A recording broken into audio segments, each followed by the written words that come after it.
This is a 60-second step-by-step battery replacement for the MacBook Air 15-inch 2023. Tools you'll need: pentalobe driver, tri-point driver, plastic spudger, tweezers, replacement battery, and an ESD mat. Safety first.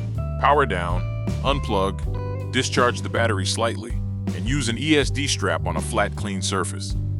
Step 1. Remove the 10 pentalobe screws from the bottom case and keep them organized by location. Step 2. Gently pry and lift the bottom case with a plastic spudger, noting each clip and screw location. Before you begin, check battery health and settings and note maximum capacity, for example 72%. Step 3. Disconnect the battery connector using a plastic spudger and lift straight up to avoid bending the pins.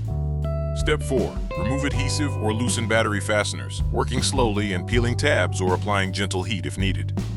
Step 5. Place the new battery into position, align the connector, and press each cell down to seat the adhesive evenly. Step 6. Reconnect the battery connector, ensure a snug fit, and reinstall any bracket screws you removed earlier. Reinstall the bottom case. Reinsert screws in a crisscross pattern and tighten gently. Do not over-tighten. Power on and check battery health. Capacity should be restored. Safely recycle the old battery at an authorized facility.